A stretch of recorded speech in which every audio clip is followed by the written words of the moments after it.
अस्सलाम वालेकुम। आप लोगों का वेलकम है मेरे चैनल रूहानी पाथ पर। और जो लोग मेरे चैनल पर न्यू हैं उनसे भी गुजारिश है कि वो लोग चैनल को सब्सक्राइब ज़रूर किया करें और लाइक भी किया करें। आप लोगों की जो है वो इसमें मेहरबानी होगी बड़ी। और चलें वीडियो की तरफ चलते हैं। आज का जो टॉपिक है वीडियो का वो कुछ इस तरह से है कि कुछ कन्फ्यूजन वाले क्वेश्चंस हैं जो कि मुझे लगता है कि हर दूसरी तीसरी डीएफ के हो सकते हैं। तो मैंने सोचा कि क्यों ना मैं इसके ऊपर एक डिटेल वीडियो बना दूं ताकि जिनके भी क्वेश्चंस होंगे वो इससे फ़ायदा उठा सकें, इस चीज़ को समझ सकें अगर वो इस सिचुएशन में हैं तो। ठीक है, तो सबसे पहली सिचुएशन जो मेरे सामने आई है वो ये है कि बहुत सारे डीएफ्स ऐसी हैं कि जिनकी सिचुएशन ऐसी है कि उनके जो डीएम होते हैं वो मतलब मिलने से पहले ही मैरिड होते हैं। ठीक है, तो अब मैरिड हैं, ठीक है, और अब वो वापस अपनी मैरिड लाइफ में ही पहुंच गए हैं और अपनी डीएफ को छोड़ दिया है। मतलब डीएफ को ये लगता है कि मतलब वो अब मुझसे मूव ऑन कर गए हैं, मुझे छोड़ दिया है, वो अपनी मैरिड लाइफ में वापस चले गए हैं उनके, क्योंकि बच्चे हैं, फैमिली है, सारा कुछ, और अब वो कांटेक्ट में भी नहीं है।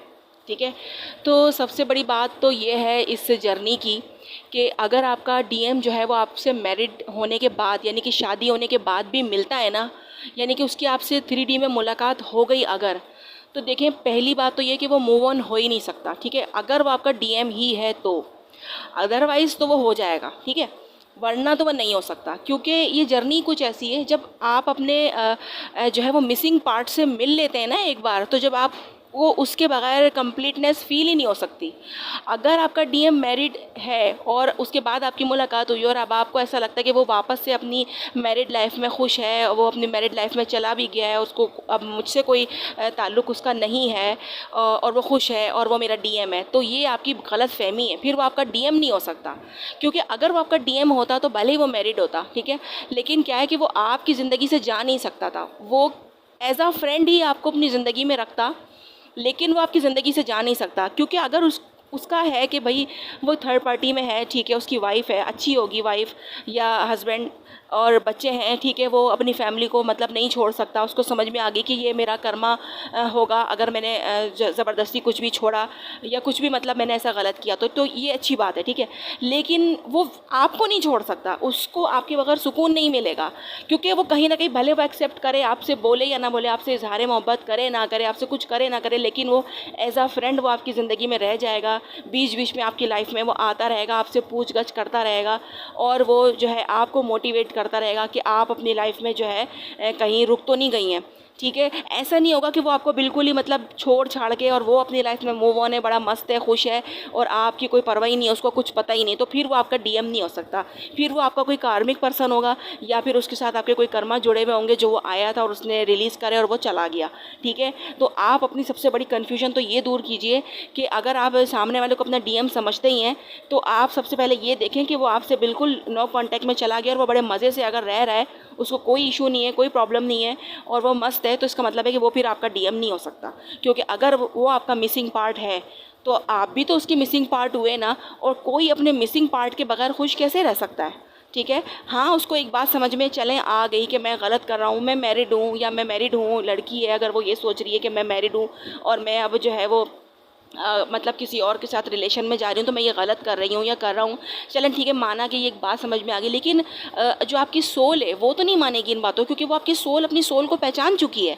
ठीक है, वो सिर्फ ये कर सकती है कि वो अपनी हदों में रह सकती है, अपनी हद में रहकर वो आपका साथ दे सकती है, आपको छोड़ नहीं सकती। लेकिन ठीक है, वो गलत नहीं कुछ करेगी आपके साथ, वो आपकी बदनामी नहीं चाहेगी, आपके साथ बुरा नहीं होने देगी, कुछ भी नहीं, लेकिन वो सोल जो है ना वो आपसे दूर नहीं रह सकती, वो सोल आपको नहीं छोड़ सकती, वो सोल आपको झंझोड़ के रख देगी, कहेगी कि भाई भले शादी नहीं हो सकती, कुछ नहीं हो सकता, लेकिन वो शख्स मेरे साथ रहना चाहिए एज आ फ्रेंड ही सही, बस वो मेरे सामने ही हो, क्योंकि मेरी स्ट्रेंथ है वो यार। अगर वो सामने वाले को ऐसी कोई फीलिंग ही नहीं आ रही है, सामने वाला आपके बगैर खुश है और उसको आपको कुछ भी नहीं आपके साथ हो रहा है, तो वो फिर आपकी गलतफहमी हो रही है कि आप उसको अपना डीएम समझ रहे हैं। एक्चुअली में ये होता है जो कार्मिक भी होते हैं ना, वो हमारी लाइफ में इसी तरह आते हैं जिस तरह एक ट्विन फ्लेम की एंट्री होती है, उसी के साथ भी हमें ऐसी अट्रैक्शन फील होती है, बहुत जल्दी हमारी अटैचमेंट शुरू हो जाती है और फिर हमें जो है ना वो ट्रिगर करके और फिर वो साइड में हो जाते हैं। लेकिन ट्विन फ्लेम की यही खासियत होती है कि वो आपको ट्रिगर तो करता है लेकिन वो साइड में नहीं होता, वो मतलब आपके आगे पीछे घूमता रहेगा। यानी कि घूमने से मुराद ये है कि वो जाएगा आएगा जाएगा, यानी कि ऑन ऑफ सिचुएशन, आपकी सेपरेशन, नो कॉन्टैक्ट, फिर कॉन्टैक्ट, इस तरीके से आपके मामला चलते रहते हैं। लेकिन एक बंदा सिरे से मतलब सारा कुछ ख़त्म करके बैठ जाता है तो वो समझ लें कि फिर वो आपका जो है वो अपना कर्मा अकाउंट क्लियर करने आया था और वो चला गया है, और अब आप उसको अपना डीएम समझ के आप गलतफहमी में आप खुद हैं। ठीक है, तो अब आपको इनर वर्क करके अपने आप को जो है वो इस गलतफहमी से निकालना है ताकि आप जो है वो आगे बढ़ सकें। ठीक है, क्योंकि आप उसको डीएम समझ के आप सोचेंगे कि मैं ट्विन फ्लेम जर्नी में हूँ, वो तो मेरा डीएम था और लेकिन अब ऐसे हो गया है, तो ये आप समझ लें कि फिर वो आपका डीएम नहीं था।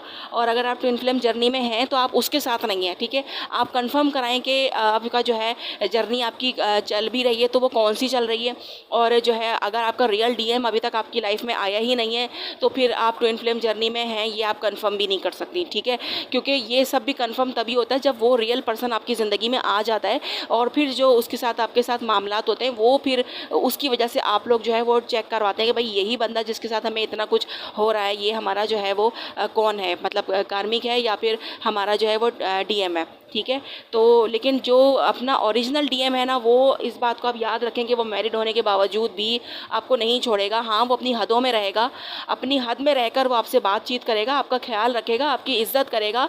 और आप जो है ये नहीं मैं कह रही कि वो आपसे प्यार मोहब्बत की बातें करेगा, सारा कुछ आपकी अपनी शादी की ज़िंदगी भी वो चला रहा है और जो है वो आपके साथ भी जो है वो फ्लर्ट कर रहा है, नहीं, उसके अंदर ये चीज़ें नहीं होंगी।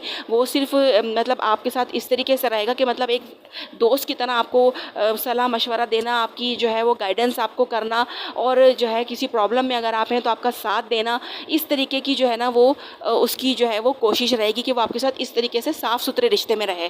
ठीक है, कोई इसके अंदर ख़राबी या गंदगी नहीं होगी किसी भी तरह की, क्योंकि उसको मालूम है कि मैं इससे आगे नहीं बढ़ सकता, तो वो आपके साथ कुछ भी गलत नहीं करेगा। ठीक है, उसकी सोच में भी आपके लिए गलत बात नहीं आएगी। ये रियल डीएम की पहचान होती है, क्योंकि वो आपकी इज्जत की सबसे पहले परवाह करेगा। ठीक है, लेकिन ये नहीं करेगा कि वो मतलब बिल्कुल सिरे से आपको छोड़ दे, कि बिल्कुल ही आपकी कोई खैर खबर ही ना ले, आप जी रही हैं मर रही हैं, आपका कुछ क्या हो रहा है उसको कुछ लेना देना ही नहीं है। तो ये यहाँ पे कार्मिक की जो है वो जो है वो समझ लें कि ये कार्मिक जो होते हैं ना वो इस तरह के होते हैं कि वो गायब हो जाते हैं, वो नहीं फिर लौट कर आते। ठीक है जी, तो यहाँ पर ये एक जो है ना सिचुएशन थी। और दूसरी सिचुएशन हमारी डीएफ्स की कुछ ऐसी होती हैं कि वो जो है अपने डीएम को माफ़ नहीं कर पाती हैं। ठीक है, अगर उन्हें लगता है कि वो उनका डीएम है और उसने उनको धोखा दिया और वो छोड़कर चला गया, हर्ट करके चला गया, तो उसके देखें हर्ट करने के पीछे भी कोई वजह होती है। ठीक है, और उस वजह तक आपने पहुंचना होता है, लेकिन बस मतलब ये होता है कि आप लोग पहुंच नहीं पाते हैं उस वजह तक और आप अपने डीएम को ही ब्लेम करने लग जाते हैं। और फिर अगर देखें यही होता है कि अगर डीएम थर्ड पार्टी में जाता है ना, तभी तो उसको अपने डीएफ की जो है वो मतलब उसकी डीएफ की जो क्या कहते हैं कि अहमियत जो होती है वो उसको जभी तो रियलाइज़ होती है, अदरवाइज़ वो समझ ही नहीं पाएगा कि उस रिलेशन में और ये दूसरे तीसरे रिलेशन में क्या फ़र्क है।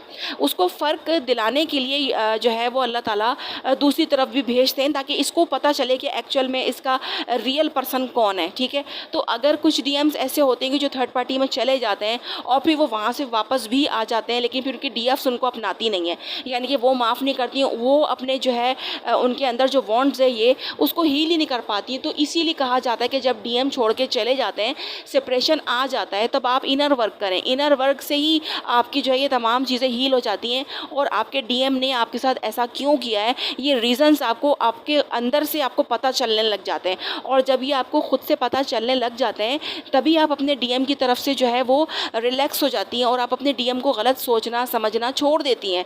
ठीक है, फिर आपके लिए उनको माफ़ करना सबसे ज़्यादा आसान हो जाता है।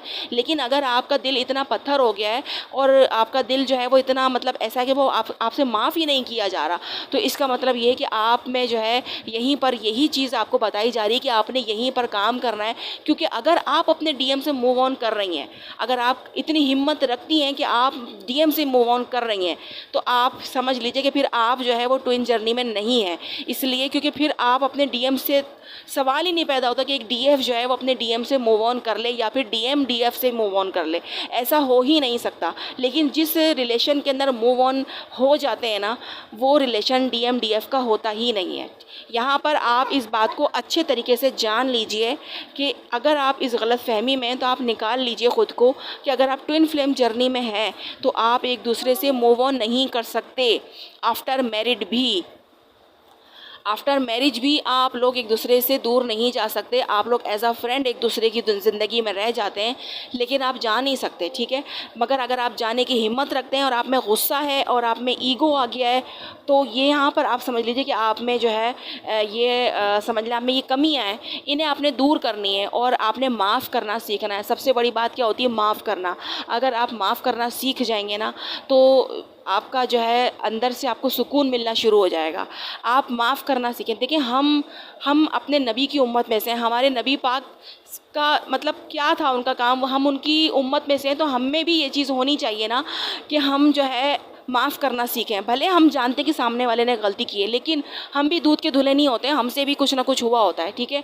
कुछ हमें सज़ा के रूप में भी अल्लाह ताला कुछ तकलीफ़ें देता है कि जिसे हमें झेलनी होती है, बर्दाश्त करनी होती हैं। अगर हमारे साथ कभी कुछ बुरा होता है तो कभी कभी हमारी आजमाइश भी होती है और कभी कभी हमें सज़ा भी होती है, ठीक है। बस हमें समझने की ज़रूरत है कि हम इस जो है आजमाइश से हम जो है वो हमारी ये जो तकलीफ़ हमें मिल रही है, ये हमें आजमाइश के तौर पर मिल रही है या फिर ये हमें सज़ा के तौर पर मिल रही है, ठीक है। तो यहाँ पर आपका जो इनर वर्क होता है ना, वो आपकी मदद करता है ये सारी चीज़ें करने में। अगर आप इस जर्नी में होंगी तो आपको भी इस चीज़ में पता चल जाएगा कि जनाब सामने वाला आपका बंदा DM था भी कि नहीं, आप जो इन जर्नी में थी भी कि नहीं। और अगर आप जो है होंगी तो ये भी आपको क्लियर हो जाएगा। और अपने DM के लिए आपके दिल में कोई भी किसी भी किस्म की नाराज़गी, उसके लिए कोई भी किसी भी किस्म का कुछ भी मतलब नहीं रहेगा आपके मन में। तो आप इस चीज़ का जो है ना ख्याल रखें और देखें कि आप लोग जो है वो किस रास्ते पर हैं और किस जर्नी में हैं। गौर व फिक्र करें, गलत रास्ते पर ना चलें, ना गलत समझें, ठीक है। माफ़ करना सीखें, चाहे कोई भी हो, कोई भी रिलेशन हो, माफ़ करना सीखें। हाँ, माफ़ करके आप आगे बढ़ जाएं बेशक, लेकिन आप माफ़ करना सीखें। लेकिन यहाँ DM और DF की बात हो रही है जनाब, वो एक दूसरे का पार्ट होते हैं, वो एक दूसरे का हिस्सा होते हैं, वो एक दूसरे से अलग नहीं हो सकते। और अगर वो मतलब सामने वाला हमारा पर्सन हमारा पार्ट है, यानी कि हम खुद हैं, तो क्या हम अपने आप को माफ़ नहीं कर सकते? अगर हम अपने आप को माफ़ नहीं कर रहे हैं तो इसका मतलब है कि हमसे ज़्यादा पत्थर कोई नहीं है, ठीक है। और पत्थर जो लोग होते हैं ना, वो डिवाइन लोग नहीं होते। और हम अगर डिवाइन सोल्स हैं तो हमें पत्थर नहीं, हमें मोम बनना है।